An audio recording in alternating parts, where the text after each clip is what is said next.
What it is, folks, your homeboy Ferg back again with another episode of the realest, most entertaining sports show in the game. Put it on something. All right. I told y'all I'm going to bring through the real ones. Y'all asked for this. Y'all real ones out there that are down with Jackson State University. Y'all asked for this. And who am I not to deliver? Okay. I have a man who hails from Jackson, Mississippi. He's a Jacktown Jew through and through. I have a man who started out his high school career at Murrah High School. Okay, y'all know that's where Mo Williams used to bounce that ball and wreck shop up there. Y'all know about Murrah High School. Okay, he also did some time at Madison Central High School. Okay, y'all know that's a powerhouse in the Metro Jackson area. Y'all know about that. Okay, shout out to the Mustangs and all the Jags out there. Okay, I have a man who is a proud graduate of the illustrious, incomparable Jackson State University. I have a man who is the co-host of Tiger Talk with the 1400 Club, which covers all things JSU. I have a man who is the boss of KC 1400 Media, which also covers all things JSU. But if you jump wrong on that telecast, you might get your ass cussed out. Okay, so y'all know that's the one that I favor right there. I ain't gonna lie, I got to tell the truth. That's the one I favor right there. Okay, but I have a man who is undoubtedly one of the faces of Jackson State athletics. Okay, ladies and gentlemen, real ones around the world, I proudly present to you Ken Claude. What's happening, dog? Hey, man, one heck of an intro, man. What's going on to the real ones? Hey, Appreciate you, bro, for having me on, man. When you reached out to me, I said, oh, yeah, we got to do it, man. Shout out to you, brother, for having me on. Appreciate you, King. Well, I ain't going to waste no time. We're going to go ahead and give the people exactly what they want, okay? Now, this is something that I always ask the athletes, but I want to ask you as well, because as somebody who was a former high school teacher and former coach, I've seen so many kids not put enough thought into their college decision and make a bad choice, okay? So can you please tell the people why you chose to attend Jackson State University? Yeah, my story for Jackson State was a little probably much like others, growing up in Jackson, being, in the city all my life, man. My mom, my dad, my brother, cousin, everyone went to Jackson State, several cousins. As I grew up in the city, Jackson being a basketball city, you get a chance to go to some basketball games. And of course we know about Jackson State football. You know what I mean? You see that and it's a part of your DNA being in the city of Jackson. People don't understand why we go so hard for our JSU Tigers. It's a part of who we are. As I got a lot older, started being a little bit more, I was getting better in basketball. I was a three-sport, football, baseball, basketball, but basketball was the love, and then when I went to high school, you mentioned my two high schools. I started off at Murrah. I wound up moving with my pops. My junior year, I transferred to Madison Central, started playing ball there. And I was trying my best. I wanted to go to Jackson State. I wanted to play basketball for Jackson State. At the time, Coach Andy Stoglin was the head basketball coach. He wasn't really showing me no love. I had a really good senior season at Madison Central, but the problem with leaving the city is I went from a basketball powerhouse to a football powerhouse. And then we went from, playing in the state tournament or potential to get to, far in at Murrah to going to a school where we were 15-0 my senior year, won state in 99 and 2000, my senior year. So when I left high school, my father and I went to Coach Stoglin's office, gave him our highlight tape, gave him my film. I showed him a film of my game versus Meridian High School. I had like 26, 30 points, something like that. Okay. And it just so happened that one of the players that Coach Stoglin was recruiting, a gentleman by the name, I think is Derek Houston, I think it was his name, something like that. 6'6", super physical, athletic kid, man, that wound up committing to me reading in community college. Okay. And I'm sitting there showing him my film, man, and he was checking out this dude, and I'm like, come on, bro. I was eating his ass up, man. You know what I'm saying? Like, come on, show some love. But I'm 6'3". I was what you considered a tweener, you know what I mean? And you playing small forward. You know, my dad always told me he felt like I should have went to the point guard position because of the way I approached the game cerebrally, but I didn't invest in the time and energy and getting my handles better. I was more of a shooter / defender. So I wound up going to Holmes Community College. I took the scholarship opportunity to go play for Coach Todd Kimball up in Goodman. Mm-hmm. Played 2 seasons up there, won state in 2002, first state championship in 50 years, man. And myself and a couple of other city players, you know, that was on that team. The likes of Jarrell Jones from Callaway, Sandrell Spann from Provine. You had BJ Townsend, who was actually the head basketball coach at Ken High School now. That's Ken right there. I know. I grew up hooping with BJ in the backyard. Oh, see, that was my teammate. So, you know, we had and we had a really good squad, man, that we came together like 11 freshmen, and then we wound up winning state. And afterwards, I got married in college, man. I was 19 when I got married. I got married young. Okay. And I had to put that out there. I ain't answering no more questions about that. I'm moving on from that. Anyway, so here's what happened. I brought that up for a reason because shout out to all the student athletes that's getting NIL deals now. I was a broke college kid, man. My dad gave me $40 a month, $40 a week going up to Goodman, and I had to basically use it for gas. Mm-hmm. I felt like playing college ball was a job that I wasn't getting paid for. Right. And, you know, as you start getting further and further into the game, you realize either it's going to be NBA or nothing. And I wasn't even close to trajecting to be on the NBA level. Right. I would have been more like a semi-pro if I would have really just took it that far. But keep in mind, 9/11 happened in 2001. So I wasn't there leaving the States. So I was like, basketball for me was like, I'm looking at this and I'm like, you know what? Maybe I could try to go to Jackson State. It was I got an opportunity to go to Mississippi College. I was supposed to go to Mississippi College.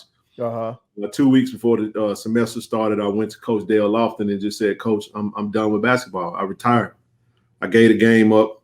I fell out of love with the game, and I just wanted to start my family and start working, man. And then what wound up happening was I sat out a year. I went to work, and you know, after working a year, I was ready. I went to Jackson State as a student. Mm-hmm. So a lot of people probably didn't know me at Jackson State because I was a married commuter. I wasn't living on campus. I wasn't going to the parties. I wasn't playing any sports. It's for the first time in my life since I was probably middle school, man, that I was actually just a student. So it's a little different for me. But the objective was the objective. And that's how I got to JSU. JSU was always in my heart to do it. And once you become a student at JSU, your childhood married to your I guess you could say your education now. Now I'm a student, but I grew up in this, and then I just fell in love with it all over again because now I'm seeing it from a more intimate place, and it meant more. I bought the hats. I was in the bookstore buying all the hats, all the shirts, and I've been that way ever since, man. Just fell in love with Jack State all over again, and it was what it was, man, ever since then. Okay. I've been locked in. All right, so as somebody who's locked in, okay, yeah. I don't see anybody better for me to ask this question when it comes to evaluating Coach T.C. Taylor. Okay. I know there's a lot of talk, so many comparisons between him and Coach Prime. Okay. Yep. But I saw on one of your lives, you made a great comparison to somebody. A lot of folks don't mention people. Everybody mentions W.C. Gordon, but a lot of folks don't mention Big Daddy Carson. Right. Okay?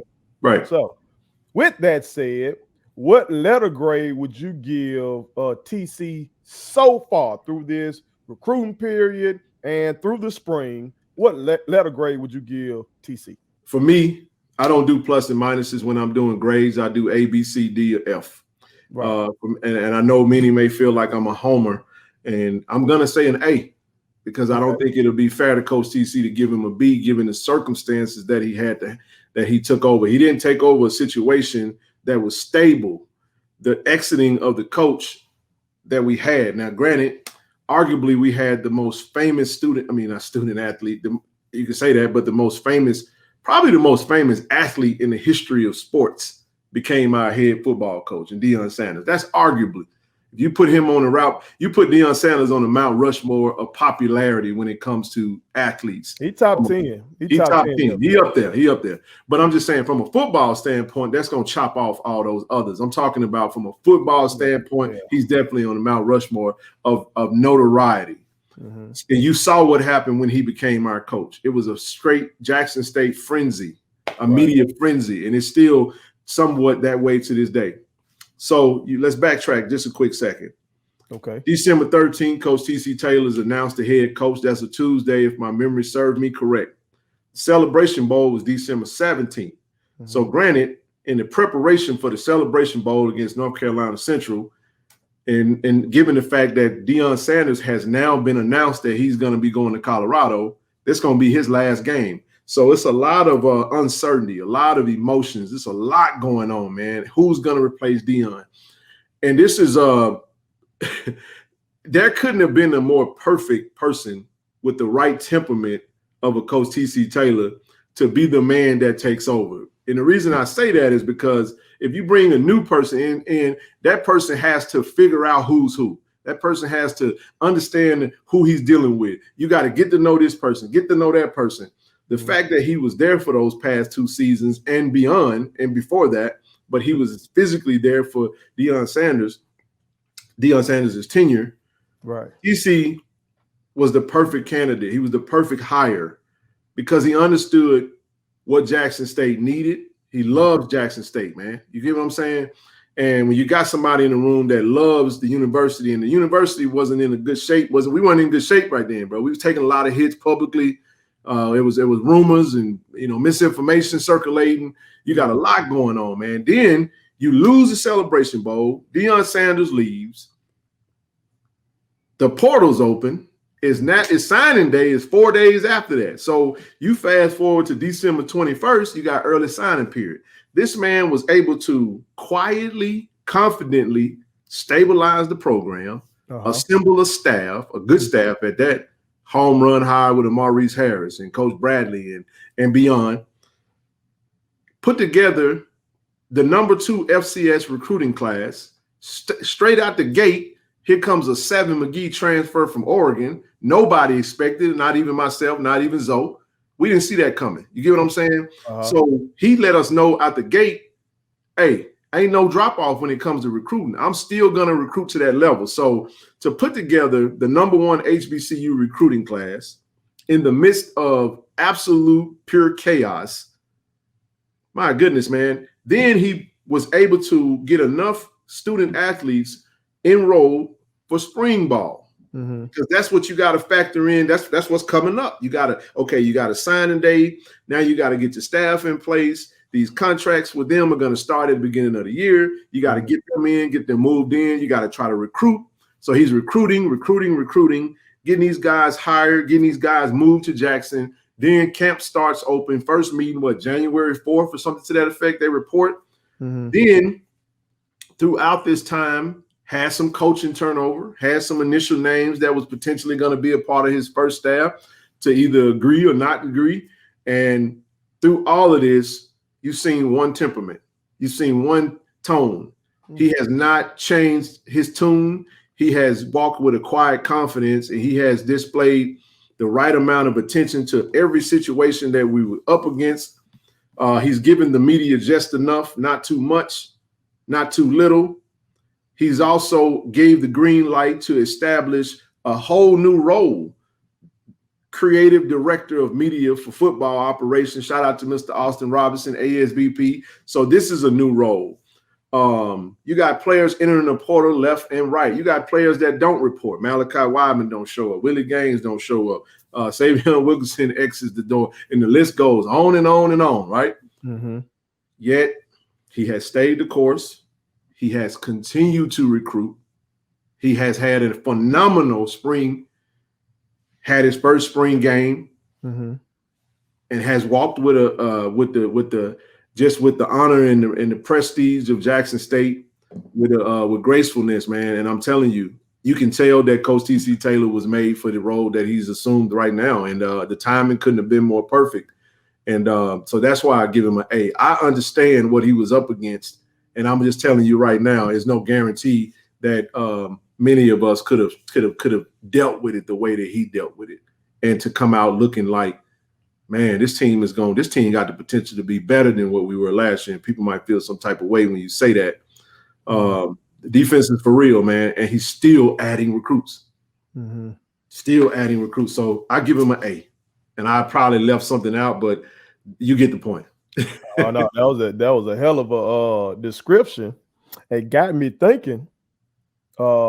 Basically, he's providing calm in the storm. That sounds like what you're without question, man. It was straight chaos. Rochelle, for those who watch us on live from KC 1400 Media YouTube, Rochelle Henderson, who she comes on our panel all the time, she called it, we was in a moment of chaos. Mm-hmm. And TC was that calming, that calm within the midst of the storm, man. And he's a walking, Zoe said quiet confidence. I love that. And that's what ever since he said that, I was like, boy, that is it. That's the perfect description of TC Taylor.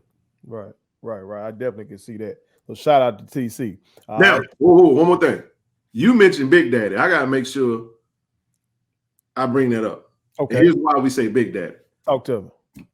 For those that know JSU football history, Big Daddy had a rule, man. Okay. If you recruited you out of high school and you tell us no, you can't get recruited by Jack State no more.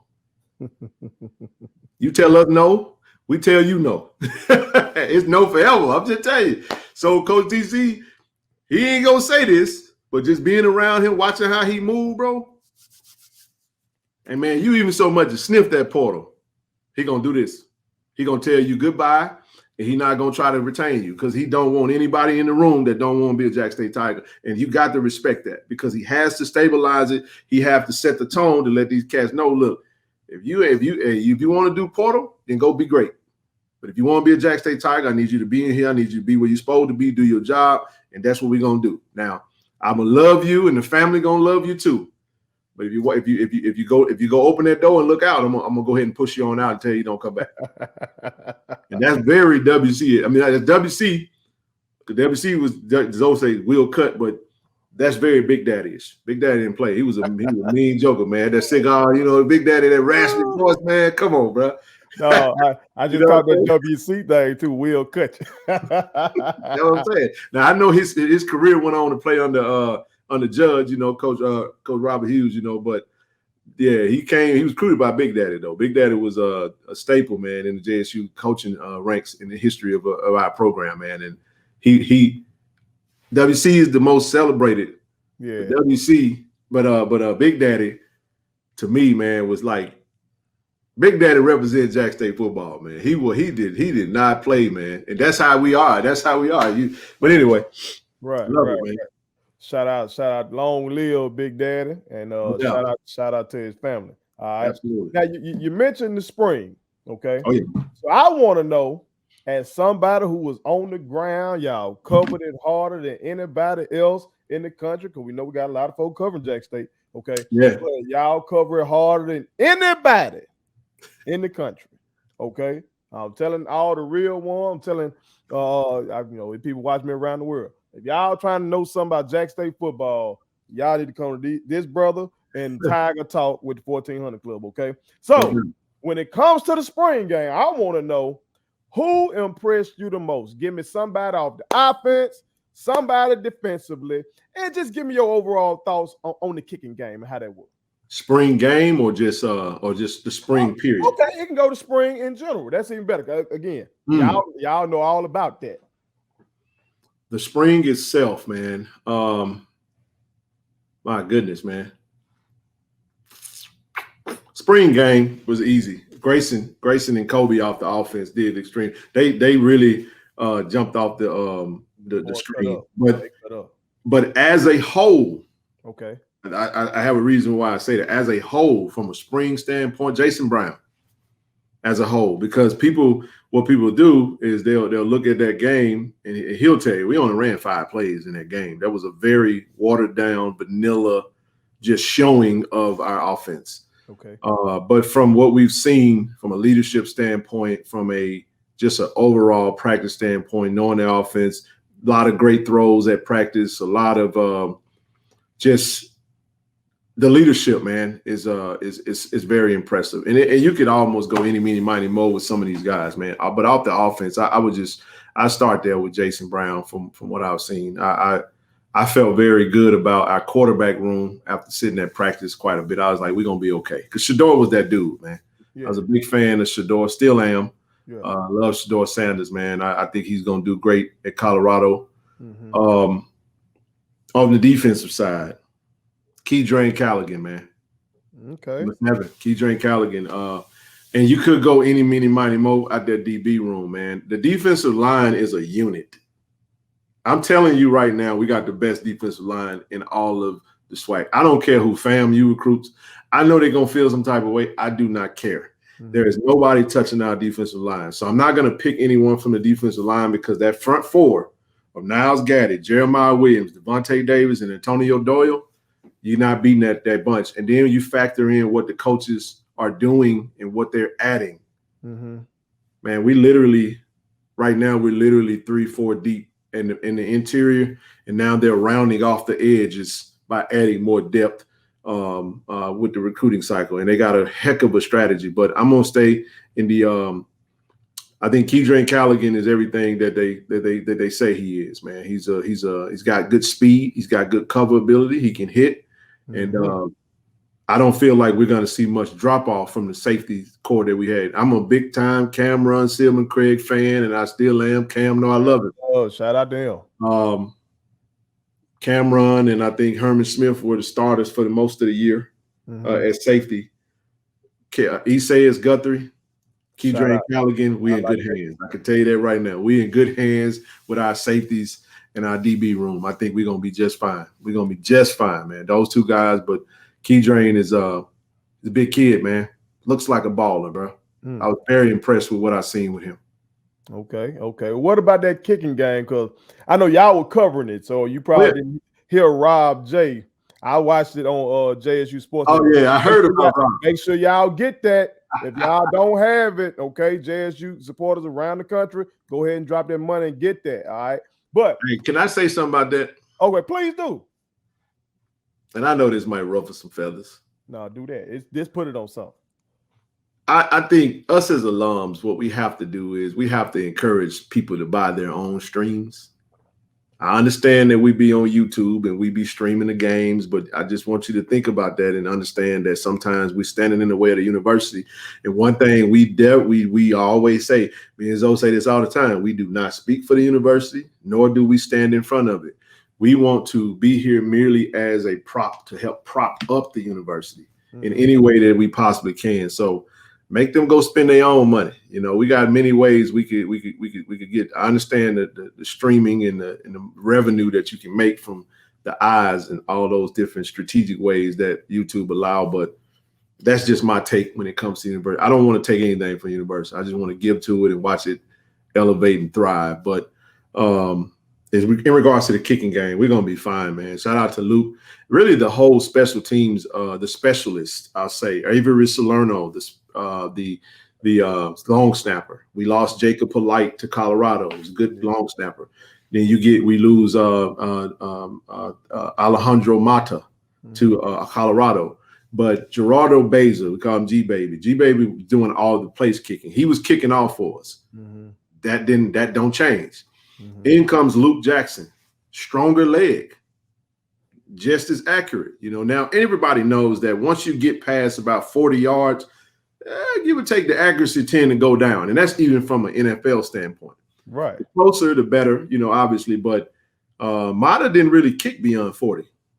He didn't miss any kicks, but the kicks that he made, and that's not knocking Mata. Oh, he was great. I love him. Very accurate, but his leg strength wasn't what it's probably going to be.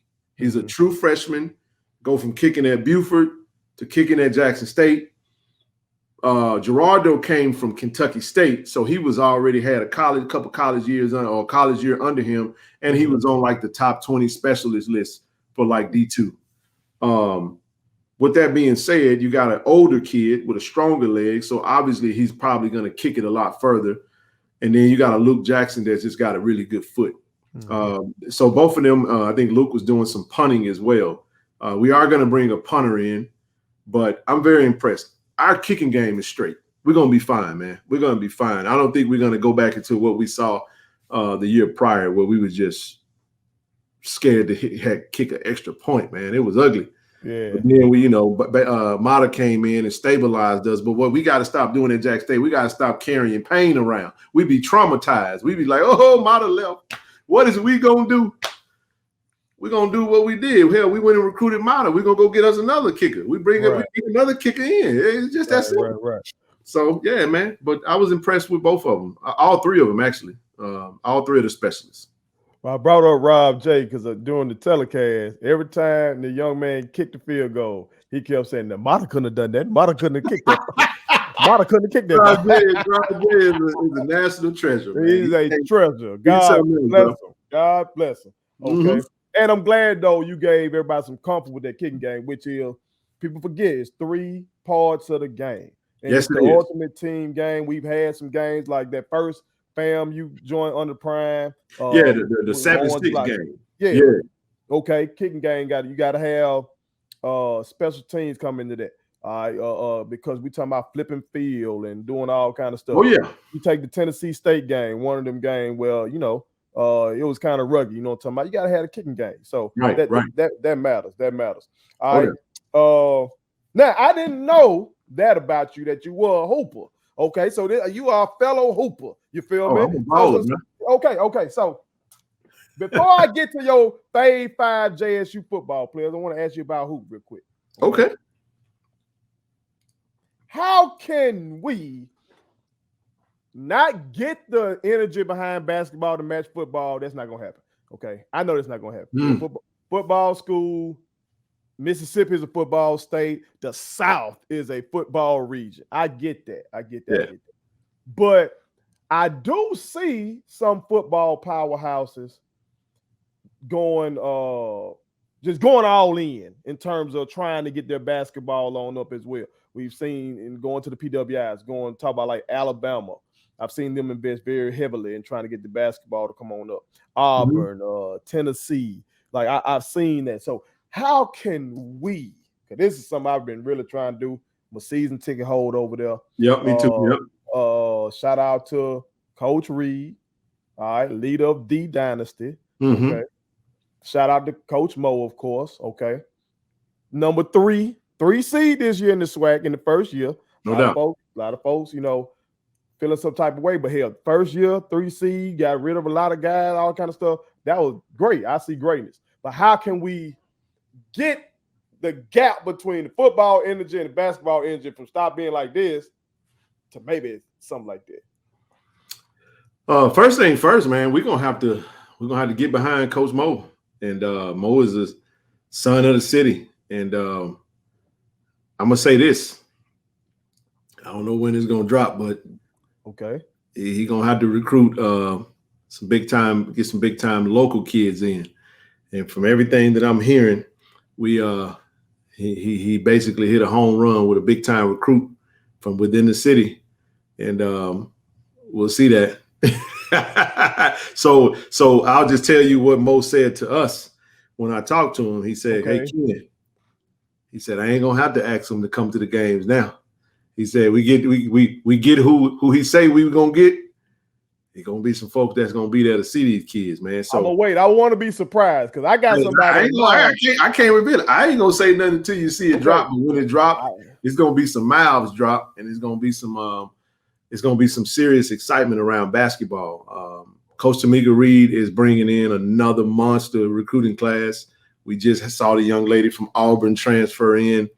She got a couple of more big time recruits coming in. I won't say who they are, but had a chance to meet one and I've seen the other one. But she do what she do, man. Coach Reed is hey man, she the standard, bro. She's the standard, And Coach Reed, if you see this, Don't ever leave us. We're going to make sure you're straight. We're going to make sure you're straight. We're going to try to, if we got to pool our bread together, we're going to come together and make sure she's good. You know what I mean? Right on, right on. But that's what it's going to take. It's going to take to land, and then we got to win. He got to win. We got to win. I would say the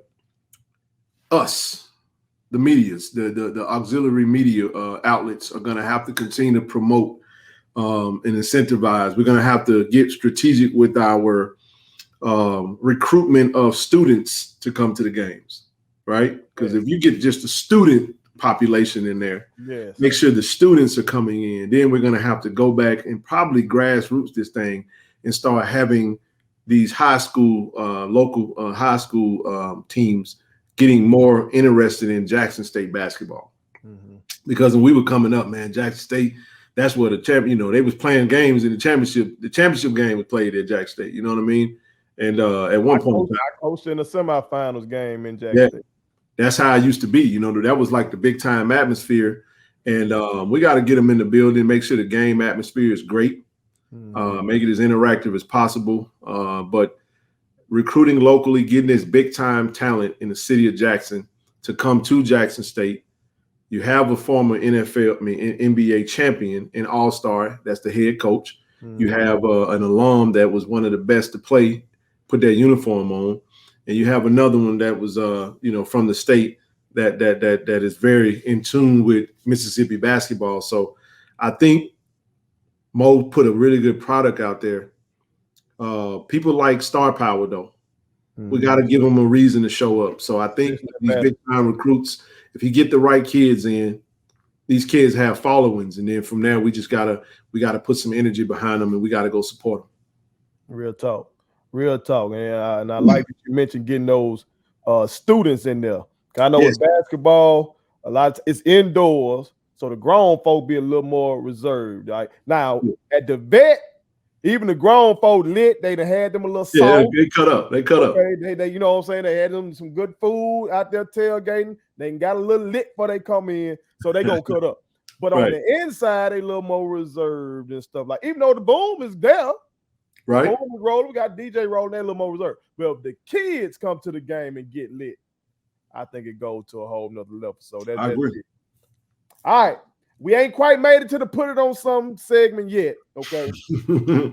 But this is kind of like it, okay? So I am kind of putting you on the spot a little bit, all right? With all your wealth of knowledge of Jackson State football, okay? Now remember, your homies in the 1400 Club, they're going to see this, and they might call you out on some of this, okay? I know. All right, so I need to know, who are your fave 5 JSU football players of all time?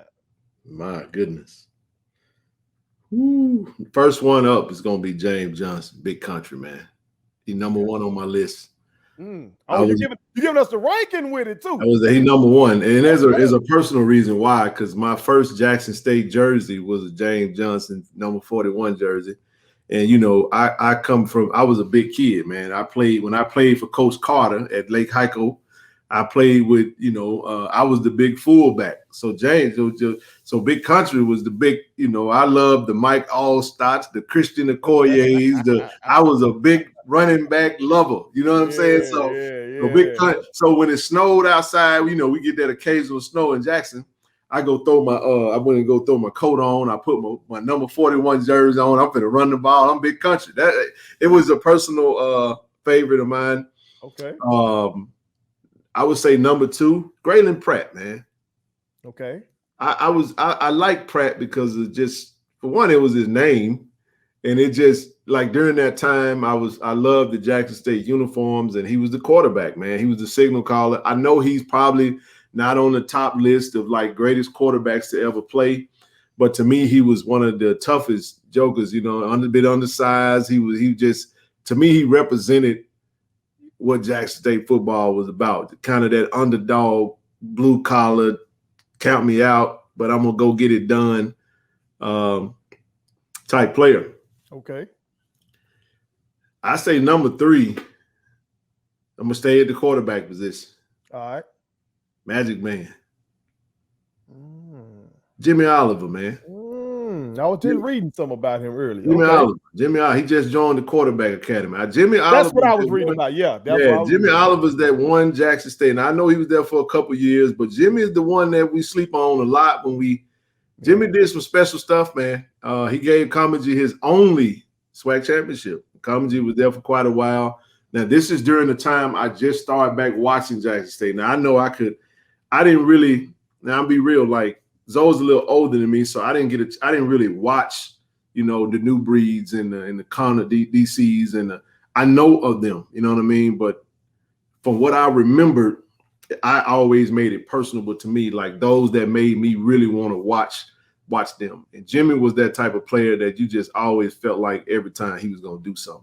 Mm-hmm. So I had to throw Jimmy Oliver in my top 5 list of favorite Jackson State players of all time. And I'm gonna give you one more from his same era, not too far from it. Okay. Rico Richardson, man. Okay. I'll tell you why. That I would love Rico forever because he caught that touchdown to beat Southern in 2010. Did he make you some money with that catch? Okay. That was the single solitary greatest Jackson State game I've ever been a part of in my entire life. That 2010, what is it? The boom box. That's what they call it. The boom box. The Jackson State Southern game. Right. Big fan of Rico, man. I'm moving this thing. Now I'm really back going to every single game. Okay. I'm everywhere. Jack State is at. I'm still living in Jackson at the time. I'm going everywhere. And Rico was he was a man amongst boys. He was always to me, he was always like the best player on the field, man. And yeah. So yeah, man, that was one of my that would be my 4th. All right. I'm gonna bring it a little bit current right now. I'm gonna bring it a little bit current, man. I would say number 5, and this is no knock to any of the players that came under Coach Prime, because I love me some Aubrey Miller. I love me some James Houston. Mm-hmm.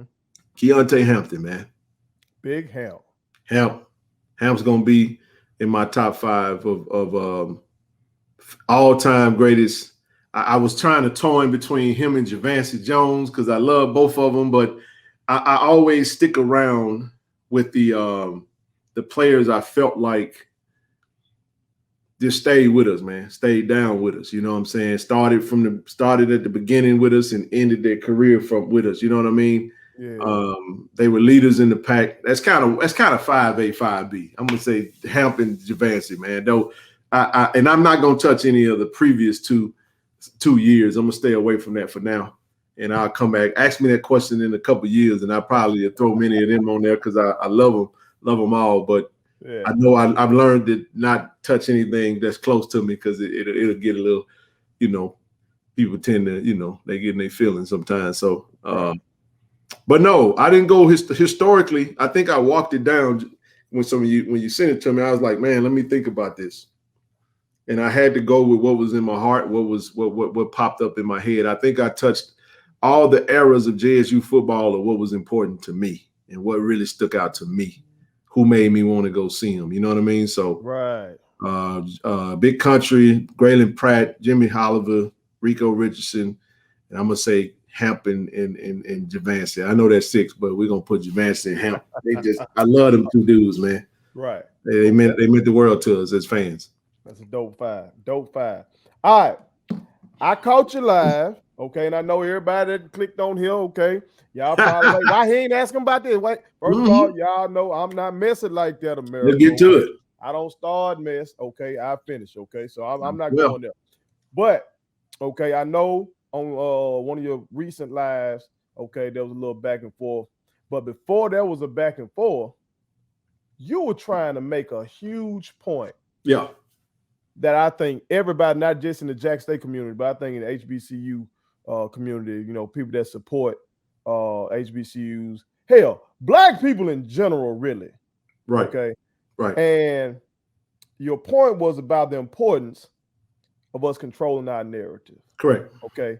Can you just kind of expound on that and explain like where you were going with that, why you think it's so important in the midst of all the lies and fake narratives that were put Yep. out here when Prime left, and you had his supporters with no followers on the internet coming for Right. Jackson State University. You had big superstars like Shannon Sharp coming for us. You know what I'm saying? So Right. can you explain how important it is for us to control our content, control our narrative, and push back against all this stuff? Yeah, man. So what I was trying to say was this: is that HBCUs are treated like black people. We Yes. get blanketed, we get profiled, and I said it's the one place where the sins or the errors of one individual sits at the front door of everyone that loves and represents that university. Mm-hmm. Don't make no difference if you did it or not. Mm-hmm. It's like living in a neighborhood. If you got some kids that look like me and you that decided to do some dumb stuff, and then everybody in the community tend to look at us, even though we're upstanding, we pay our taxes, we keep our yard trim because of what we look like, though, because of the category that we fall under. People tend to judge us out the gate. So when it comes to HBCUs, I was extremely disappointed with the departure of Deion Sanders and how it went down, because I was mad about it because I didn't want it to end that way.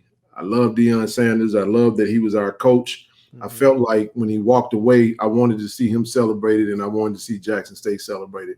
I felt like we had an opportunity to keep something going. I didn't want to see this mudslinging, scorch the earth type thing, because one of the things I said when I first started going live, the reason the lives came about was we was in such a state of chaos. We were so emotional as a fan base and dealing with such just a lot of confusion, a lot of anger, a lot of sadness. It was an array of emotions. There was no media coming out because at this point in time, the pregame show is no longer having access to Jackson State, so they're not covering, and people not really understanding what happened over there.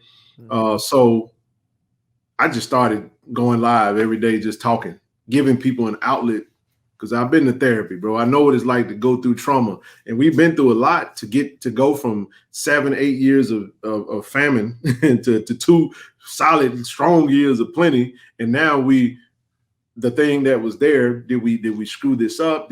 What's going on? You know what I'm saying? And people went back, bro, and grabbed an old interview that was done at the university. Shout out to the Earn Your Leisure brothers. Mm-hmm. I actually dissected that interview and did some things with it. I wound up deleting all that content off my page because I was learning YouTube at the time. Mm-hmm. But I remember when Coach Prime gave that scenario, it was a hypothetical. Mm-hmm. He didn't specify because, for one, there was never a time that we had 60,000 people attending a game under his tenure. That never happened. We got up to 58,000 for one. Number two, there's never a time that there had been this many people, and then it shows 28,000. That's two. That's not a. So from his standpoint, he can say, okay, you sold this many tickets, but this many people showed up. Whatever. Nobody gave a damn about it, bro. Mm-hmm. It wasn't until he left, and I'll just do it. I know who did this. Just from being in this, I guess you could say, industry or whatnot.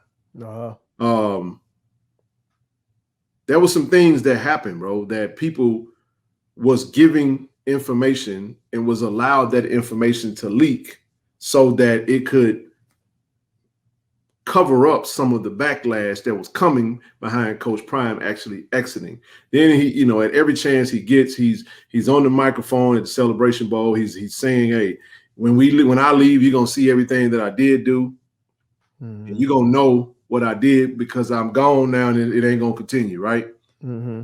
Which, for one, that gave me my purpose as to why I've been going so hard to try to help put parameters in place with the collective body of alums to make sure we don't take a dip. But when it comes to controlling your narrative, you're seeing a man that knows the truth, that has one of the largest followings in the world. All of us collectively did not have enough media power to stave off the onslaught of just verbal assaults. All day on Twitter, social media, platform after platform after platform. And bro, we got multiple black eyes behind that. Right. And we were not in a position to fight back. We got alums that want somebody to say something. You know what I mean? Our previous presidents, apparently, he's dealing with what he's dealing with. So we took this quiet approach, and then this quiet approach didn't help because we just kept getting kicked. We kept getting kicked, and it's like, well, damn, man, like, okay, all right, this is where we are, right? So the question I asked is like, what do we have? So I wanted to see Jackson State establish something that it could tell its own story. Shout out to Austin and his team again, because with the creation of a Jackson State football YouTube channel and a new team, they can focus solely on providing content because people wanted content to see what's going on with Jackson State. However, whenever it's school or university owned content, there's certain things they ain't going to do. They're not going to do what we do because they can't do that at the university level. You're not going to have some student on there saying, man, cussing and getting irate. That's not going to happen. You're not going to see the coach let it say. It's going to be buttoned up. It's going to be about the program that it's covering. It's not going to be any context to it. But you follow the blueprint Deion had. It was actually four entities at play. You had Deion Sanders, the person, all of his social media. You had his son, who took over the Go JSU Tigers social media account, Jackson State. He has his own platform, Well Off Media, and he gives inside access to the pregame show. So Deion Sanders is operating, not to mention Reach the People, Travis Hunter, Shador Sanders, Shiloh Sanders. Everybody has got platforms, but let's stick with the big four. The big four is giving everybody eyes into the room. The big four is what's controlling the narrative. Or you can say the big five when you include Barstool's after the season documentary, or you include Amazon Prime after the season documentary. Deion Sanders leave. The only thing left is Go JSU Tigers, but nobody's manning it. So my thought process was like, and I mentioned this to Coach TC. I'm like, Coach has the infrastructure in place to really do something very similar to what he did. But he can do it in a manner in which it's Jackson State centric. And I say this not to take shot at the other brothers. Right. They come from Tiger Talk, but you ain't got to worry about Tiger Talk with the 1400 Club changing its logo colors. That's not going to happen because it's tied to the university. It make no difference who leaves, who stays, who goes. Tiger Talk, it's the 1400 Club part that connects the two. And here's how. The 1400 Club is an official affinity group of alumni base, just like the Tiger Funds, just like Blue Bingers. It's up and coming, you know what I mean? And it is a part of the university, part of the development fund, all that good stuff. So we have a podcast. Now, granted, Corey C, shout out to Corey C. He's the host. He's the head of it. I'm a part of it. So is Zoe. So is Mike B, Mo. We got a lot of members that comes on in particular segments or whatever, can fill in for us or whatever. My plea to Tiger Nation was, the world considers us as a liquid money, man. We can do whatever the heck we want to do. And I proved it by being on live streams. We're doing initiatives in less than an hour, man. Thousands of dollars being raised. What that tells me is that we have the ability to do what the hell we want to do if we want to do it. So my thing was, Coach TC, use Tiger Talk the same way Deion used the pregame show. Let me tell you how. Pregame show, something happened. Neely was out there on the front line. Neely would talk to Tolly Carr with HBCU Game Day. Neely would talk to whomever. Great orator. right? And so when people wanted to know what was really going on, they went to the pregame show. Hell, I went to the pregame show. Y'all went to the pregame show. We was watching that because we knew that they knew. And sometimes the pregame show would give you access to things that nobody else would give you. Okay, all right. Now we ain't gonna get stupid on Tiger Talk because you introduced this. But guess what though? There's a whole nother element that done come about as a result of this. Now you got a KC 1400 media, which I ain't tied to the university. I don't claim to be no part of it. But we would like access. You can use us because we are funneling money through community efforts back into the program. We're not asking for anything. We just need access in the building and tell us what you want us to show, what you don't want to show. The reason being is because that pays for itself. You know what's going to happen with that? That money's going to turn right around, going to make sure the guys that help shoot this stuff, to cover it, to help film it, is going to make sure they straight so they can be there. And the money going to go right back into the program. You see what I'm saying? Right. So what we can do now is, now you got a three-headed monster. You don't need a four because you're not Deion Sanders. He's TC Taylor. He don't need that. TC Taylor ain't no social media guy. He's go at JSU Tigers. You got Tiger Talk, but I ain't really pushing mine, but this is what I kind of pitched to him. And this is why I'm saying that. Now, if a joker come and say, well, Jackson State over there selling fried chicken on the weekend and illegally, we can come out there and say, what the hell are you talking about? Push back. Yeah. We over here. Because now what starts to happen is people gonna start treading a little lightly because now you got some foot soldiers in place. Because if you open your mouth up and speak on us, we coming. And I don't mean that to take no shot over there with what Coach Prime is saying. I'm telling you straight up, media is everything. And so all I'm saying is with this, I was summoning. If you got behind any platform that was covering Jackson State, get behind us, man. Make sure we where we need to be. Make sure we got what we need to have. We need sponsorships. We need all that good stuff. We're going to have to get some an investment on equipment, an investment on all that stuff, man. So with that being said, now we don't have any excuse to not be where we need to be. And you can be confident in knowing that we have invested in our very own thing. Still got Rob J covered. He's a national treasure. He's going to forever do that.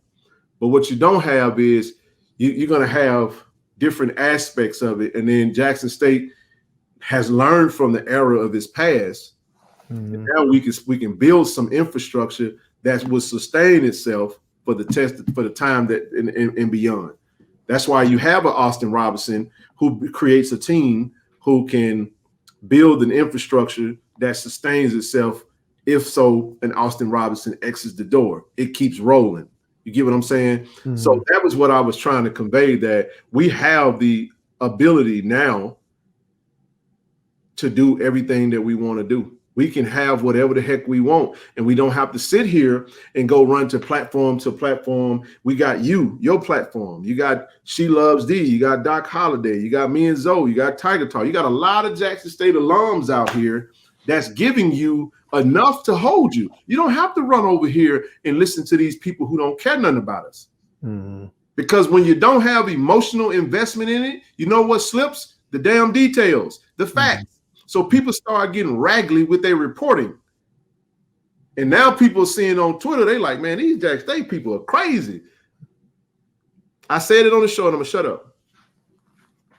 Because of the misinformation, we do not have, what was the word I used? We cannot afford a little white lie. No, we can't. You better get your facts straight.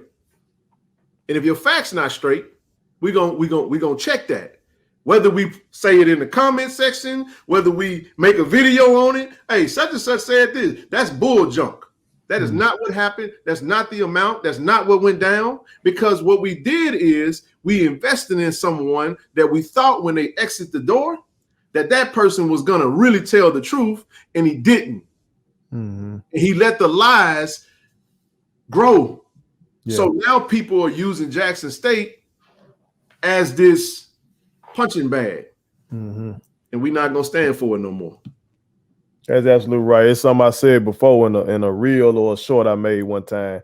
A lie that goes unchecked becomes the truth to people. That's a fact, brother. And unfortunately, in the days that we live in right now in this social media era, it's not about what can be proven. It's about what people think. Public opinion is now it has replaced the court of law. And I think some people would accuse people like me and you of not being able to get over it or whatever the case may be, or it should be just something that we brush off. Like if somebody is speaking ill on the university that we support or on our brands individually. But what people have to understand is the university is an entity. Yep. And it's a Black-run entity.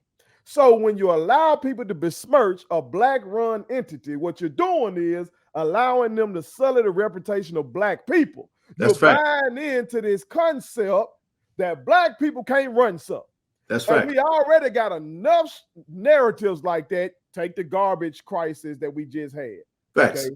Take the water crisis. Take any of these type of things where they point to something that's Black run and say, we told y'all that Black folks can't run it. So when it's bullshit, like all the stuff with Prime was bullshit. We got enough real stuff. You mentioned the stuff with the president. We got enough real stuff to deal with. So when y'all make up stuff, we got to push back. You're obligated as a responsible person who loves someone or something to push back against that. Right. No, you spot on, man. It's the same thing that goes with how you deal with your personal reputation. Exactly. I don't think people need to. People got to understand that we fight this way. We wish we didn't have to fight so much. We wish things would be on an even scale, but it's not, and it's a sickening to me when people want to act. When people want to act like it's just, business as usual and we should just get over. People still want you to get over racial discrimination. I'll just get over, just look past it. I can go real far down the road with that. I've had people that I was folks that say that, then they'll say 9/11, never forget. It's like so with that, all we're really saying is that, you know what, we don't have to dwell on the past, but what we can do is we can put some infrastructure in place so that we can have some checks and balances and be able to fight back with. And then two, if that stuff is in place, we can just summon those people who want to, bring up false rhetoric and say, hey, if you really want to know the facts, go over here, because these over here speak the facts. And that's what that is. So that's all I was really trying to convey. I was really just trying to ask the family to just, we haven't really, we had a meet. We're having a meeting coming up, and we're gonna do some planning. I think it's important that Tiger Talk be wherever we're supposed to be. Okay. I know stuff coming up, this camp stuff with it, wherever the coach is gonna be, wherever something happening, we got to be there, and that's gonna really solidify and validate the brand itself, and that requires an investment of time, but it also requires an investment of money. So that was what I was trying to say. Well, speaking on that, then on y'all brothers meeting and discussing moving forward, mm-hmm. Can you kind of expound on some of the goals you have for Tiger Talk? Because again, I know everybody said, "Oh, Ken Live was spicy," and everybody got caught up in that. But Ken was dropping some jewels up in there. Right. That I think were missed. But you dropped a couple things that I heard that I'm anticipating. I'm telling you, I want to see it. You said something about possibly doing a live pregame show before every football game. Well, no doubt about it. Doing a live post game. Like, I think about what I see from ESPN and what they do. Oh, man. And I saw how motherfuckers lost their minds when College Game Day came. Oh, I don't give a damn about College Game Day no more. As an adult, I don't care nothing about that. I like the signs. That'd be my favorite thing, is seeing the signs. Mm-hmm. But I got to thinking, damn, we could probably have our own version of this before every game. And then so to hear you say that, yes, sir. And I know y'all gonna know what y'all talking about. No You know doubt. what I'm saying? I think that'll be so dope. So can you kind of go into some of your ideas, goals that you see down a road with Tiger? So first things first, I'm gonna shout out a few people. Shout out to brother Karamu. Karamu, I think he was watching that too. DJ Unpredictable, for those that don't know, brother Karamu Kani. He inboxed me a picture of a setup of a radio setup for whenever you take the podcast on the road. He was like, "Do y'all have something like this?" I said, "No, bro. We need that banner. We're gonna have that Tiger Talk banner behind. We're gonna have the tablecloth. We're gonna have everything we need, bro." So my objective is this. We do a lot of things from KC 1400 Media, and that's not. It's me wanting to give back. Like, for example, we want to do a baseball tailgate before the season's out. We're looking at doing something at the SWAC Championship track meet where we're going to try to do something for the track team. And all of these things, we're operating as independent. Like I said, this is an independent thing, and there's no rules in place that said we can't not do anything directly for the team, but we can do something like this. If I was to have a tailgate and I did a live show from the tailgate, at that point, I could drop the Cashapp, anything, and say anybody that donate, whatever we collect, we're going to donate that to the university, and we're going to put that in the direction to baseball. I can walk right over there to Coach Omar and say, "Hey, Coach, we collected $3,500 during this tailgate. I'm going to donate this to your baseball program. Use it for whatever you need to. We just want to show you some love." It's a game changer. And then too, what it does is it shows the student athletes that, man, they really do support their schools and they support their university. Yeah. But when it comes to Tiger Talk, we gotta be on the scene, man. One of the things we're looking at we're definitely gonna be at SWAC Media Day in a few months. We're gonna be there, man. And we're trying to get as many interviews as possible where we have that content on the scene, where we able to come to you live through different interviews, different little things or whatnot. But when you get to the season, we got two things we're doing. Friday night is still going to be Friday Night Live. Wherever we're at, whatever setting we choose to roll with, KC 1400 Media Live, sports chat is going to go on the day before the game. So we're still going to do that every Friday night. But when it comes to Tiger Talk, we will have a live pregame show. And I don't want to use that term because I don't want people to think we're trying to. It is what it is. They took the name, and I can't help it. It's before the game. We're going to have a before the game show, right? Where we did something similar at the spring game, where you're going to see the Corey C. You're going to see myself. You're going to see Zoe, and we're gonna definitely try to get guests on the show. We may even get some coaches on prior to. If we can't get the coaches on prior to, we may get them on Friday night or whatever. We don't know. We just got to figure out how that's going to look. Theoretically, we don't really want to mess with the coaches. We want to deal with. We want to pull the alums or the all-time greats. We may have a Robert Brazile come on. You may have whoever's there. Yeah. So you will have that before the show, and you're going to have talking points. We want to meet with the coaches and say, "Hey, coach, this is what we're doing. What are you comfortable with us disclosing? We may not touch anything. All we may touch on is who's available, who's not available. We're not going to get into any injury stuff like that. But unless they're okay with us saying, hey, this person's going to be out, got a little knick-knack, he's going to sit out this game, he may be okay with us giving that type of information. But what we're going to be doing, we understand that there are a lot of fans that's not going to come to every game, especially for the road. Our fifth game is our first home game. So some people are going to choose Atlanta and not go to Miami. So, heck, if you don't go to Miami, you got to be tapped in. Now, not only can you watch the game on TV, but you can't expect Tiffany Green and Jay Walker to give you what I'm saying. You can't give them to you can't expect them to give you that inside breakdown of the team. Yeah. But that's where we come in at, where we're going to be able to speak to what transpired at that game, what we're looking forward to. We're going to break down some matchups versus the opponent that we're going up against. Afterwards, we'll catch those coaches' press conferences, and then we'll go to after the game, post-game live show where we're going to come back and give everybody an opportunity to see and basically express kind of how it went down. And that's going to be the format. We're still going to do coaches shows. I even thought about trying to figure out something with Coach TC or Otis or one of the coaches or however, and having some form of a weekly coaches show.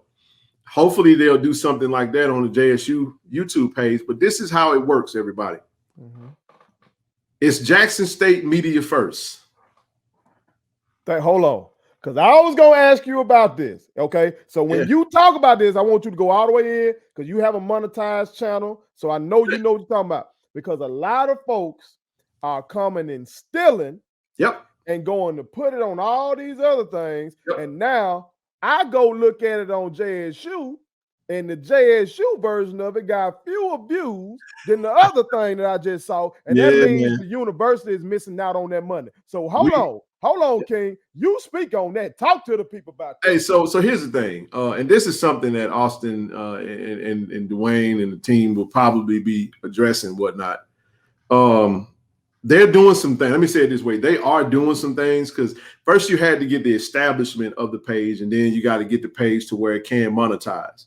The way we operate is, again, we operate on a no matter what entity that we represent, no matter what, it does not matter what we're doing. The university comes first. We let the university display whatever they're going to do and whatever their plans are. And what we want to do is be in harmony with that. And then Tiger Talk will find its position based off of what the school is doing. Now, what has happened is that you have a lot of outlets that are at these press conferences, right? So there is something that has been put in place. And I think what you're going to see transpire is you're going to see those press conferences with the coach is going to go out through the Jackson State media first. That's what we're working on, getting that. We got to get first dibs, bro. You can't we'll send you a link later. You get what I'm saying? And that's what Austin and the team are doing because they understand it's important that we want everybody to get that type of stuff from the Jack State page. That's why you don't see me put press conferences on my platform or on Tiger Talk like talking about it. Because objectively, what I try to avoid is I don't want to put anything on my platform or on the platform that is on the university's platform. We want that content to be solely and exclusive for the university. That's what I mean when I say don't stand in front of the university. I understand it's enticing, but that little $40, $50, $30, $25 ain't worth what it could be. You see what I'm saying? Sacrifice that $10, $15 if you're an alum and let the university get that bread. You see what I'm saying? Because that's just like sending $10 to the pot. Because the objective is to get the university's platform to monetization to where it can sustain itself. That's what it's about. And that's what we're trying to, diligently work so hard to try to get this thing to, man. And understanding that it's okay, man. It's okay. Everybody can have a platform, but we gotta do it in order. And one of the things I learned about YouTube, man, people stealing YouTube, man. They be stealing all the time, man. They snatch your stuff all day long, man. And it's commonplace. But don't do that too much. Some people steal so much they copy your whole format. They copy your font, your look, your breakdown, your thumbnails, your name, everything, man. So wow, so I be having a mindset. Jay-Z. Now, if y'all online, y'all might have seen Jay-Z got a mug shot out there. People might not know why Jay-Z got that mug shot. He got that mug shot because somebody was stealing from him. Okay, they were bootlegging his shit, and he stabbed the dude. Okay, so that be my mindset. I'm a businessman, so when I see, like, I got a video on Instagram that got like 6 million views. Okay, and so I'm getting notifications, folks that told me now it's on YouTube. Well, goddamn, I put it on YouTube too, but the one on YouTube ain't got all them. So, but I got that checker on it. So when I saw, oh, you got to delete that partner. You got to delete that partner. Yeah. I got a little niece. She just said, oh, I saw Unc on TikTok. I ain't got no damn TikTok. So that let me know, folks stealing. And that's me playing with my money because, this ain't no side hustle. You feel me? This is one of my 4 businesses. So same thing with the university. Like, bro, you stealing from the university. You straight stealing from the university if you stealing highlights.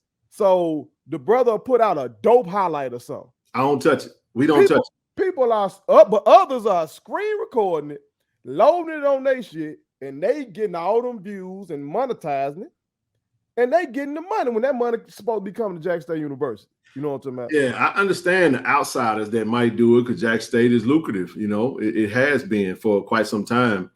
But the real I have a big problem y'all with it, see man. it, snitch.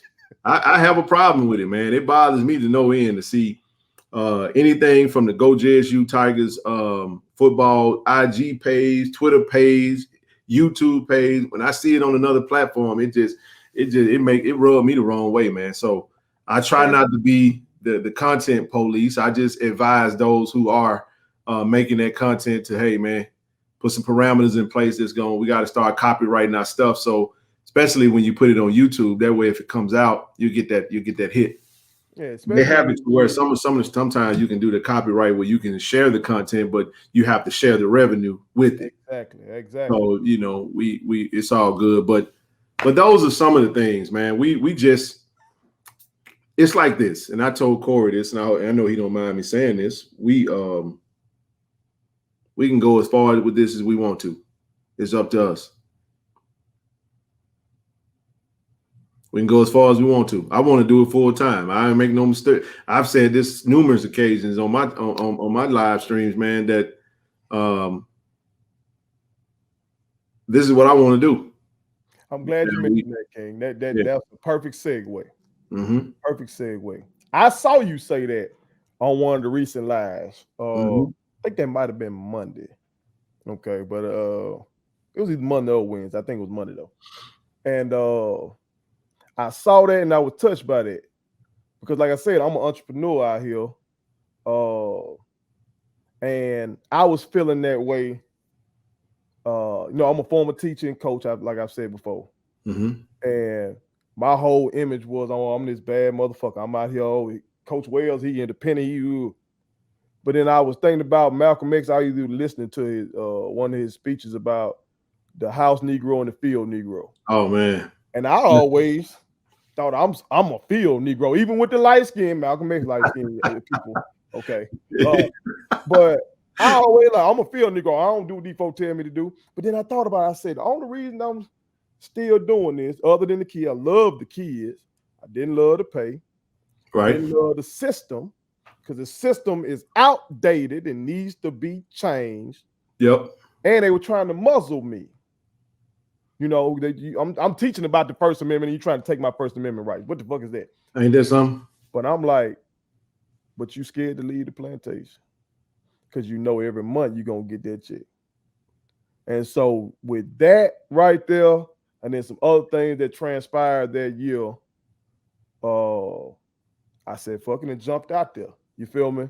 So when I heard you say that, I was like, yeah, I want to shout out King and because I think I couldn't see the thing when I was watching it, whatever the comments were, but I don't know if somebody was trying to discourage you not to jump out there on faith, and what I'm talking about. I don't know what, but that's why I sent you one comment that was like, what I'm saying, just make sure something about the benefits or something to that effect. Yeah. And I had a conversation about that earlier. I'm like, I'm paying, $600 a month for benefits for my kids and family and everything. And here you go. You got this $5,000 deductible that you got to meet per person. Mm-hmm. Dirty game, man. So let's say, then you talk about dental, what, $1,500 a year? Huh. I say, well, shucks, if I can put $600 a month aside, you know what I mean? What am I really having? If I go and this stuff really works if I have a severe incident where it's going to cost thousands and thousands of dollars. But what I've seen, with some of the coverage, and everybody's benefits are a little different, but I'm just speaking on far as what I have in my career. I consider myself to have people would consider that me professionally, because I don't really get into what I do professionally. I try to keep a very low profile publicly in my private life and what I do personally, because people are weirdos, man. And I'm a real I'm from Brown Bottom, man, from Jacktown. So I try to keep it corporate. Every now and again that it get to try. It be oozing out of me, man. I want to, But the thing about it, though, I guess I could say I'm what people would say have made it professionally. But what happens when you get the money, but you don't have the fulfillment, or you don't have the only day you like is payday? That's a tough one there. So when you're in that type of space, it's like, and then I'm very, I guess you can say, militant, or very matter of fact. I don't want to be told what to do. I like to beat to my own drum, and the only way to do that, I just feel like I'm turning into my daddy. Shout out to Pops, man. Pops, I ain't never seen him work for nobody. And I know he worked for the IRS before I was born, because my dad's a CPA, 30 years, Clark and Associates, but he never worked for anybody. He worked for himself to provide for the family, man. And my brother's that way. Shout out to bro.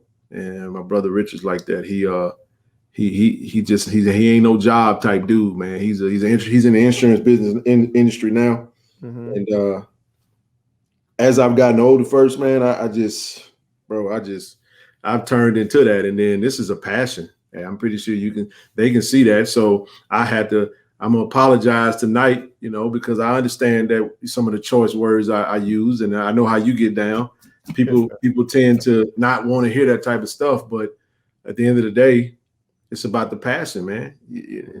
Passion mixed with profit, man, is a beautiful combination for me. So I'm comfortable. I'm at home when I'm doing this. I don't ever feel like I'm working. I'm long-winded, as you can see. And it's just like, why not? I'm making a little change through the platform. I mean, it's affording all of us, myself, Zoe, Marcus, Tarante, an opportunity to do things and be places that we can make a little change, actually doing what we love. We're not where we need to be, but nothing is when you first get started. I envision this thing growing to the next level. I'm going to introduce some merch, and just every time you have Tiger Talk doing something, I'm putting my energy. This is what people gotta understand first, because when they start seeing KC 1400 media, people start feeling like, oh shucks, what is he doing? He trying to weasel out. No, Tiger Talk is I'm always gonna be a part of Tiger Talk as long as Tiger Talk will allow me to be a part of it. Because the beauty of it is that Tiger Talk is what we pushing. Mm-hmm. But there's a caveat to that.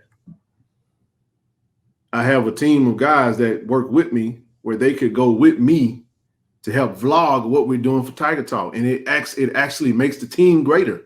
You see what I'm saying? There's an avenue for that. And that's all and it's here now. We're not changing. It happened organically. It was no ulterior motive. I would have never dreamed that I'd be doing what I'm doing, but I had no intentions on doing no damn YouTube. Matter of fact, I hate being in the public light. I hate telling people my damn name, let alone, being on the screen, man. When you look, you got 700 people looking at you. That's 1,400 eyeballs. You don't know what now one of them look like. I know that's right. You can attribute that to Zoe. I told him, like I said on the last show, I was at the In-N-Out. I was in the parking lot of In-N-Out Burger, man, for to get me some lunch.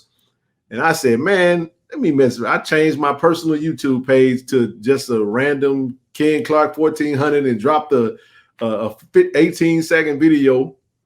Come back to it. I had like 200, 300 views. I was like, whoa, these people be looking. I ain't have no subscribers. 2 subscribers, 300 views. I said, oh baby, let me get in on this. The algorithm hit different now. It do, man. So I'm here now, and we finna take this thing all the way. And last thing I say, I'm a successful salesman, man. I've been in sales and management for 16 plus years, man. And I said to myself, how can someone give me, millions of dollars, a book of business? Not that I'm a million. I'm talking about a book of business where I'm managing like a millions, like a $30 million portfolio of business. And people say, oh, I'll pay you 6 figures to do X, Y, Z. And I go out there and I help generate 30 million. Think about that. Mm-hmm. I'm going to help this particular individual or entity get 30 million. They're going to give me 6 figures. A hell of a return on the investment, ain't it? Mm-hmm. So if I can go out there and put all this passion and energy, that goes back to the house Negro, field Negro, right? if I could put all this passion into making somebody else rich, imagine if I applied myself the same way and applied the same principles, the same leadership, the same integrity, the same self-starter, the same self-accountability, the same checks and balances, all that stuff to what I'm doing. It's amazing what we can do. I already know we can. That's right. I know we can. That's why I told Corey, I said, Corey, let's ride, baby. Let's roll. We finna take Tiger Talk to the moon. We ain't gonna stop. And he ready. He ready with me. Zoe is too. And I'm trying to get bro. I said public. I want to get bro off that mail truck. It ain't about me. It ain't just about me. It's about the team. And can't nobody come to me and tell me I'm a divisive person, because those that rock with me know I'm about unity, man. Right. Group economics is the way to go. We can get anywhere we want to go. We do it together. But the world tells black people that we should stay divided and we should always frown up on what the next man doing. And that's not how it rolls, man. You know what I'm saying? I can come over here and bless your platform, tell everybody to subscribe and continue to get this bag, man, and help you, and, you know, with yours and do the same. Because this is going to help my platform. You see what I'm saying? It's going to help Tiger Talk. Right. Yeah. Right. All you got to do is go to Tiger Talk with the 1400 Club, hit the subscribe button. Go to KC_1400 Media, hit the subscribe button, man. I'm 300 subscribers away from 5,000, from 4,000. Wait a minute. Now you almost at 5. You almost at 5. Yeah. I was gonna mention all that then. Hey, we're gonna 300 subscribers. Yeah, we trying to get that up. And while we on, hey, 5K. And I'm over on Instagram. Tell your mom and them, your auntie, all them. Yeah. Okay, I'm 1,000. Maybe 100. I'm 100 away from 30,000 followers over there. God, okay? So tell your mama and them what they waiting on to come on over. You feel me? Because what I'm trying to do, we moving together, brother. No doubt. So no doubt. I see what I already prayed for you on this. Thank you, brother. I've already done this. I see y'all as being the preeminent, like the go-to for Jackson State athletics and Jackson. Y'all probably can broaden it even more. And it's going bigger. To grow this conglomerate. Going bigger. Somebody gonna put us on. When we talk about our drama productions, okay, because that's entertainment. Yes, okay? sir. We got some dope actors over there, okay? So now your media group is showing that to the world, you feel me? Or showing whatever is going on there. I've already prayed for this, so when you said that, I heard another brother, entrepreneur, because we need this self-sufficiency. No doubt. We can't count on outsiders, even when they're our own color. We can't. We just can't. 100%. So, what I'm doing, I'm trying to change black culture in general. You feel Absolutely. me? For all of us. But part of that is being down with the black institution that's right here in my home. You feel me? Thanks. And I know y'all kings right there. Y'all know it back and forth. And shout out to my brother Thaddeus Reed, because I know he down with y'all. Shout out to Reed, no doubt, man. Reed Enterprise.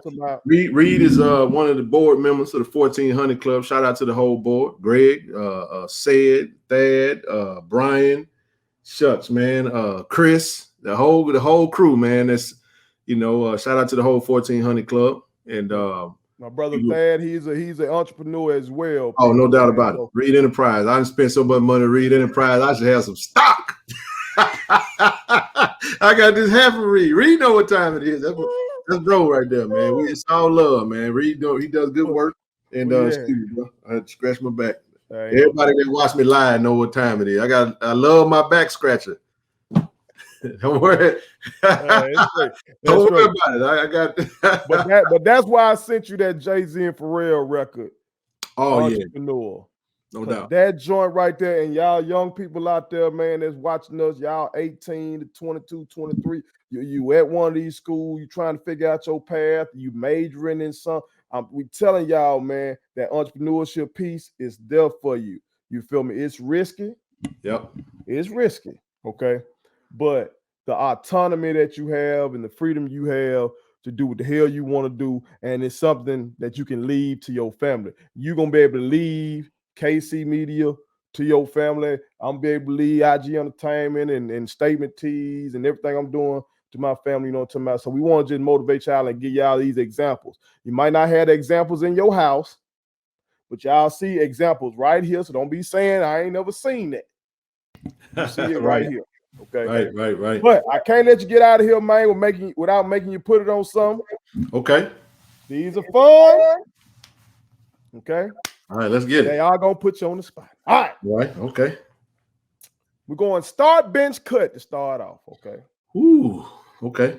But we're going 3 legendary Jackson State wide receivers. Ooh. Okay. You can only start one, though. Bench the other one, and the last one got to go. You got to get rid of them. Okay. Yeah, I guess you got to be like WC, will cut. Okay. All right. So start, bench, cut. Corey Bradford, Sylvester Morris, and TC Taylor. Oh my gosh, bro. Wow. Yeah, that's what we do. All right, all right, let's get it. I'm gonna start TC Taylor. Okay. I'm gonna bench Sylvester Morris, and I'm gonna cut Corey Bradford. What's your reason? Don't tell me. Huh? What's your reasoning behind it? Talk to him. Because TC the head coach and he can hold the receiving record. He got the receiving record. Sylvester Morris, I know the draft is next week. You know, he was the first in what was it? Was it the 90? Which one was that? 01, 02, whichever draft that was with him and Wildman got drafted 21 and 23 in the draft, first round. Mm-hmm. Yeah, right. I'm gonna go TC Taylor, the record holder. And then I'll bench Cat, and then I'll cut Corey. I love Corey Bradford, by the way. I saw him this past Saturday. Don't stone me for it, but he put me on the spot, so I got to do it. Shout out to Corey Bradford, former Packer. You know I'm a Packer man. Shout out Corey. All right. Speaking of the draft, okay. That's not run that you did that because I'm doing a new one called Draft Day. Okay. It's a new one. All right. So you're the first person ever had to do this one. It's draft day. You the GM of an NFL team. Okay? And your head coach came to you. He said, okay, last year we struggled defensively. All right. So we need to go defense heavy in the first 3 rounds of this draft. Okay. Okay. I want you to tell me who you taking round 1, who you taking round 2, who you taking round 3. Now remember, if you pass up on this person, somebody else might scoop them up now. Got it. So take that into account. All right. So draft day, we're going defense heavy. Who you going in round 1? Okay. Picasso Nelson Sr., Rashard Anderson, or Aubrey Miller Jr.? First round, I'm going Rashard Anderson. Okay. Yeah. Cornerback position is the toughest position in football to me. Okay. It's the only position that you play going backwards. You go against nature in that position, and you got the person you're defending coming at you. You know what I'm saying? So it's a skill position that's very tough. I mean, rest in peace to Rashard. I mean, he went first round to the Panthers. So in real life, that is true. In real life, he did. You know what I'm saying? Who you going with round 2 then? Round 2, I'm gonna go with Picasso, man. Picasso now. I gotta go with Picasso. Shout out OG. Shout out OG. Yeah, shout out OG, man. I know he's been on the show quite a bit. And then I go third round, obviously, I go with Aubrey Miller Jr. Okay. And shout out to the young king. Shout out. I'm praying on that one too. Hopefully he go third round for real. Real talk. Now I saw the Bears were looking at him. Aubrey, I love you. I don't need you to go to them Bears now. Don't tell Zoe that. Don't tell Zoe and Nook that. Boy, they bow down. What? No, they can't be Bear men. No. Oh, yeah. No. Zoe and Marcus are both Marcus. Y'all are too good of men for that, brothers. Please. Okay. Right. Oh, yeah. Last one. Okay. This is another new one. Okay. So you inspired my creativity with this, okay? All right. This is another new one. I'm calling this one Ether. Okay. Okay. Now, I got to say that personally, I'm a Jay-Z man over Nas. But even I have to admit that damn Ether was something else. I listened to it earlier today. Okay. Lord have mercy, Hov. My God. Okay. So in 30 seconds or less, I want you to do your best Ether of the school that I name. Okay. Because now, for the real ones around the world, okay, because I got more than just real ones from Jack State, okay? This is just fun. One of the things I love about the swag that we talk shit, okay? But if somebody else outside the family come for us, we band together, we get together, do barbecue, we turn up together. Okay. All right, cool. All right. So you got 30 seconds to list. I'm gonna give a name. You eat to them. Okay. Well, whatever you got, whatever, whether it be how we ran up the skull, whatever. This is on you. Ready? Go ahead. You. The legless lizards and their head coach that they have right now has never beat Jackson State since he's been at Jackson. They ain't beat Jackson State since LeBron James been in the NBA.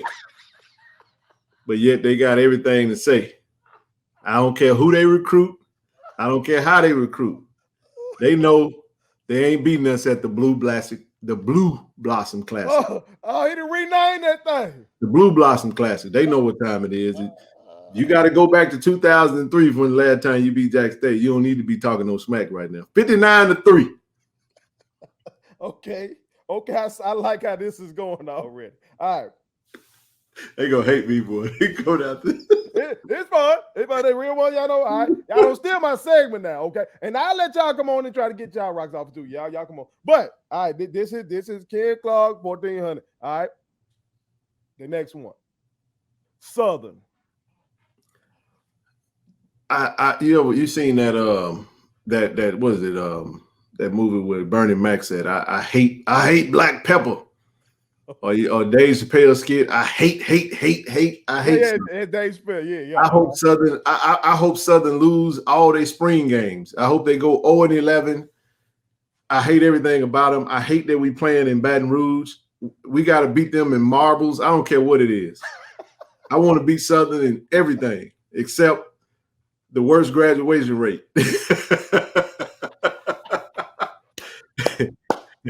Okay. Mustard and sky blue. Worst colors in the crayon box. I break sky blue crayons and mustard colors. I break them and throw them away. Even if I buy my kids some crayons, I break them and throw them away. They can't color with them ugly colors. Okay. So I don't know. I thought this next one gonna be the worst one, but that might be the worst one. I'm about to see. All right, last one, real ones. Y'all probably know who this one is. All corn. Ass corn. We call them that school in Lorman. That's all I got for it, man. I just, you know what, man. All corn is the relative that you don't like. You tolerate them, you know they in state, you know what I'm saying? But Alcorn is that school that when if they couldn't get into Jackson State, they had to go to Alcorn and they mad about it. I already know they gonna kill me for that one. Drop the mic. My cousin LaRon Jones. I know. I hope Ron see this. He gonna text me and I sell it. Drop the mic. That dope. Hey. Y'all go ahead and come with it. Hey, FAMU, Southern, Alcorn. We gotta get back to having fun. Oh We've been taking shots from all these folks outside of our culture. Let's get back to having fun. Let's enjoy the season coming up. Now, granted, talk our shit and have fun. Hey, listen. The best tailgate party is gonna be Southern by far. The best time is gonna be Alcorn. You know what I'm saying? Probably the best atmosphere is going to be FAMU. So shout out to all three of those fan bases. They ride, they represent, and they are part of the fiber of what makes the HBCU football great. So we talk our smack, and they gonna come for me. I know it. It's number love. It's love and hate. But if somebody comes for them, we'll help defend them. But right now, you asked the question, so I had to give it to him. Shout out to Coach Simmons over there too. He's doing a good job. Yeah, shout out to Coach. One of my favorite memories growing up. And my sister, shout out to Dr. Tracy Wells Harmon, a professor at Jackson State University. Her taking me to Jackson State game was sitting right there in the U. But then so you get some of the other team fans right there. Yeah. And I just remember these old men from opposing team, one Jackson State, one Southern, maybe Alcorn, and just going at it, a little sauced up. Okay, look it up. You can smell it on them. Okay, yeah, no doubt. But them talking, man, it was so hilarious. Like if we had these cell phones back then, and you could have recorded them, bro, content. So the smack talk is legendary, but everybody know it's all love and it's all fun. You feel me? And I want us to be happy. You know what I'm saying? As black people, goddamn, we go through so much stuff, so we need some little lighthearted moments and stuff like that. But this has been so dope, man. I appreciate it. I know it's been a pleasure, man. The real ones hit me up. My OG C. Lee McInnes had hit me up. C. Lee, man, he comes on a lot, man. Yeah. Very, just a wealth of knowledge, man. My goodness, everybody love when C. Lee come on. Hey, OG be pouring into you. Man. Oh, he do, man. He do. OG appreciate all the emails. I read them when he send them to me. You know, he good brother right there, man. No doubt, but I know he's gonna be happy that we made this happen, man. But once again, go ahead and plug everything, cause hopefully, even before I drop this, that you go ahead and get that 300 that you need to be at 5 racks. You feel me? But if not before that, definitely after they see this, we want that up and across all your socials. No doubt, man. So first and foremost, on YouTube, I want you to go to Tiger Talk with the 1400 Club. And subscribe. Tiger Talk with the 1400 Club, co-host Tiger Talk, and then you have KC 1400 Media Group, or just KC 1400 Media. That's KC as in Ken Clark _1400 Media on YouTube. Hit the subscribe button. Ken Clark 1400 on IG. Ken Clark 1400 on Twitter. Hit me up. I mean, we get active, man. It's all things Jackson State. You know what I'm saying? We got love for everybody else, but we consider ourselves specialists. You know, we talk about HBCU football and sports, but we send a lot. We focus on Jackson State. That's what we own. We got more than enough to talk about. So appreciate you having me on, bro. I appreciate the support. It's gonna be epic, man. I look forward to this coming out. I know everybody's gonna enjoy us sitting down, man. So glad I was able to come on and enjoy the realest, most entertainment show in the game. Put it on stuff. Already. As I told y'all, real ones around the world, if you want to know something about Jackson State athletics, Tiger Talk with the 1400 Club and KC 1400 Media. You can't go wrong with either one of them. They are the preeminent voices when it comes to that. So make sure y'all subscribe and share. Put in them group texts. Okay, send to your grandmama, and then you know your grandmama be over there on them Facebook groups. Send to her over there so she can send to folks. Okay, tell them at church. Okay, after the benediction, everything like that, y'all talk. Tell them to go watch. Okay, all right. Tell them. Spread the word. All right, but appreciate you though, King. No doubt. All good. Go Tigers, everybody. Already. Thank you so much for watching my daddy's YouTube channel. Make sure you like, share, and turn on your post notifications. Okay, how do I do it?